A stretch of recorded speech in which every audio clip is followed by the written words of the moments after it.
Can one bullet to the neck outsmart one conservative? A sunrise titled God Works in Mysterious Ways with the hashtag Charlie Kirk killing and praying hands as an emoji.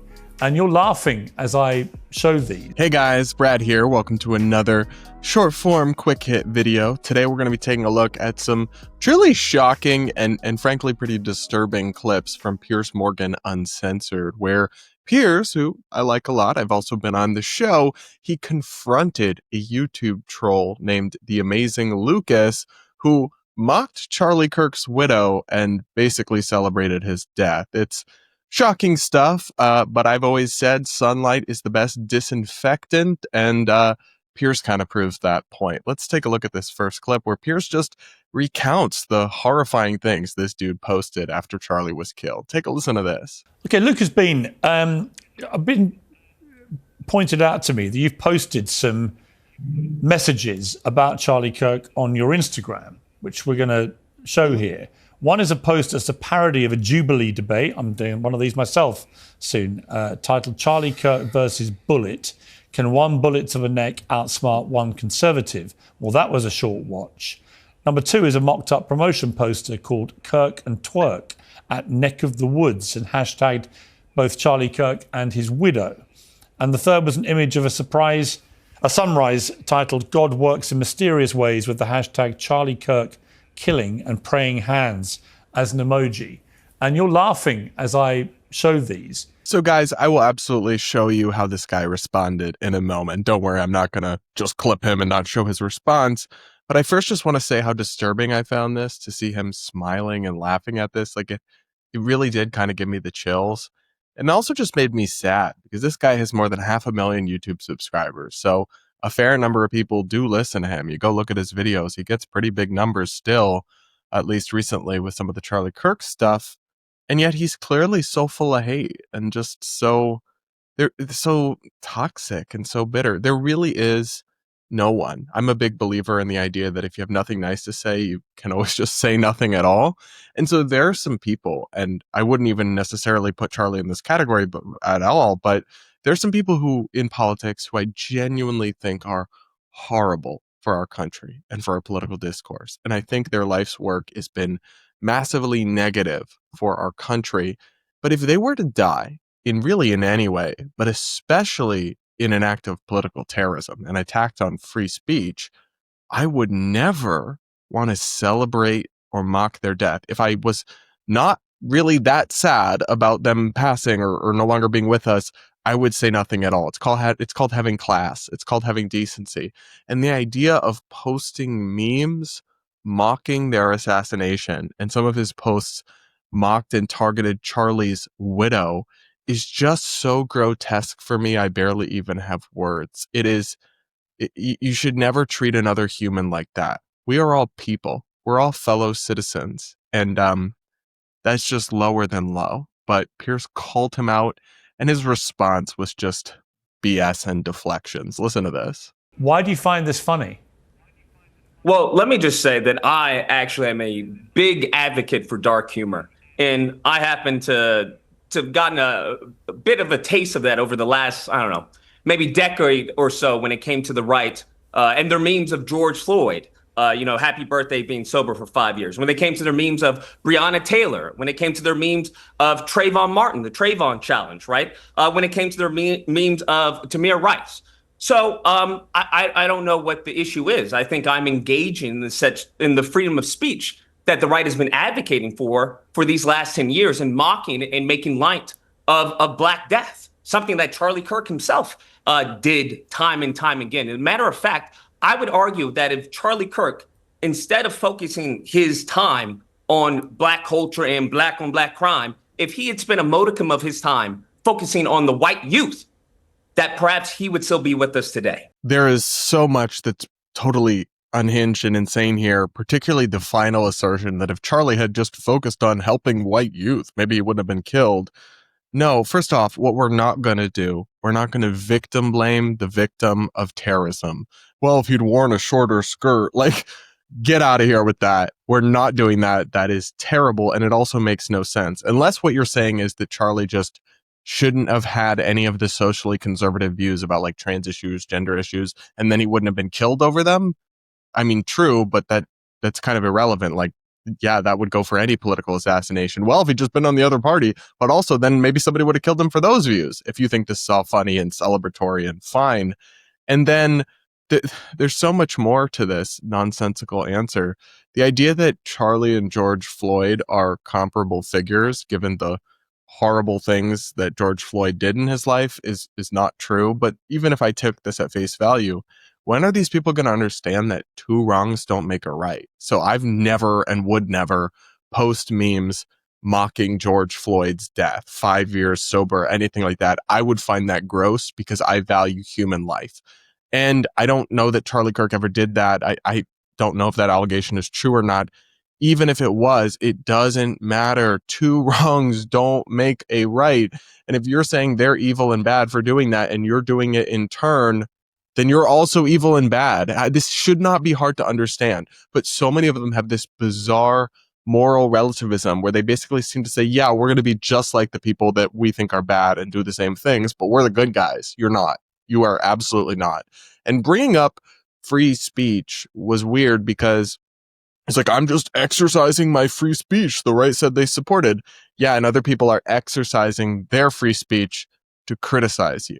There's nothing, you're not being censored. I'm not aware of anybody saying that your memes should be deleted or that you should be locked up.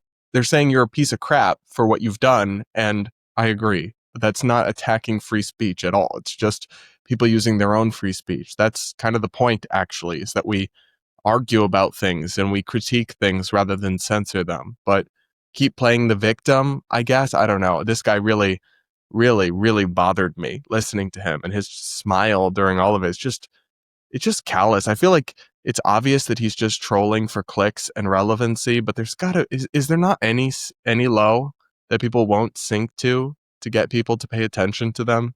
Really? Like there's nothing they won't do or say or any depths they won't sink to? I just find that sad because maybe, I don't know, maybe he knew that he'd get a lot of views if he stuck his neck out there as one of the, yeah, I'm happy Charlie's dead, ha ha ha, F his widow. I mean, and that worked. You got the attention you ordered, but was it worth it? I mean, was it worth the price of your soul to get 500,000 views on a couple of YouTube videos? I wouldn't sell out for anything, but especially not for something relatively that insignificant in the long run. I don't really understand how people like this look at themselves in the mirror at night and saying, well, they're bad too. It's not a defense of your own actions at all. And then this guy just tried to gaslight us and gaslight Piers because he posted all these memes mocking his death. And then when Piers asked him, so you're happy he died? He said no, but also yes. Like, I can't even describe this gaslighting. Listen to this. Are you pleased he's dead? No, absolutely not. So how did you feel about his murder? I don't think. How did you feel about his murder? How do I feel about his murder? Yeah. Well, I think a quote by a great author sums up the sentiment of millions of Americans around the world. And that is, some cause happiness wherever they go, others when they go. And I think that's a sentiment that is palpable amongst many Americans around the world due to the hate and vitriol and bile that Charlie Kirk sowed. So I think there was a pastor just to be clear, unless I misheard you, then you are happy he died. No, I don't think as far as happiness is an emotion that you literally just read me a quote which implies you're happy. So yeah, you're just like a liar. You're just gaslighting us, saying I'm not happy he's dead, but quotes a quote about how it's good to be happy when some people die. It's like no one's buying this deflection, and I have no respect for this guy either way. So I guess we're talking about 0 or 0.001, but I would have more respect for this guy if he said it with his chest. Double down. Say, yeah, I'm happy he's dead. I'm celebrating it. Because that's what you're doing. So at least have the integrity and backbone and courage to say that that's what you're doing, you know? Now, I thought Jillian Michaels was also on the panel. She is, of course, the former fitness star who's now turned into a podcaster and political commentator. And she called this guy out, pointing out the exact flaw in his logic, if we're even going to call it that. I find this exceptionally sad because, Lucas, you talk about how hurt you were and how offended you were by such despicable things, and then you became the thing that you found the most repulsive, which is alarming and, as I mentioned, deeply saddening. She's exactly right. And I make this point all the time, that you can't justify evil by pointing to the other side's evil. You're still just evil. Now, his response to this was really strange. He started yelling at Jillian Michaels, who is a lesbian, and I didn't know this, but apparently adopted a daughter who is Black years ago, started yelling at her about buying a Black child or something strange. Listen to this. I don't think I need any litigation from a woman who tried to downplay slavery, who tried to all lives matter slavery after she purchased a Black child. That's what I would argue. I don't think you need to, as far as litigate anything. Would you like to discuss it? Okay. In this country, as chattel slavery as Black Americans is abhorrent and perverse, especially you, who is the mother of a Black child, who she purchased. Right. Other people is my turn to talk? You purchased. Is it? By all means. How did I? Okay, well, I'm not quite sure what you mean by purchase. She's adopted, and it is illegal to purchase a child. Did you pay to get that child? No, I paid the adoption agency. It was absolutely free. Study. It was absolutely okay. I paid the adoption agency like you. So then there was a process of child. I believe that other people adopt. Adoption agency. So this was just bizarre and unhinged to me. I think adopting a child that is in need of a home and opening up your home and making tremendous sacrifices, I think that's a good and selfless thing to do.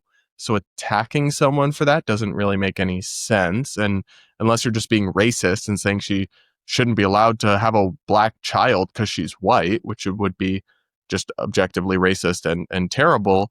And then the idea that because you pay a fee to the adoption agency, you're buying a child. So are you just like against adoption?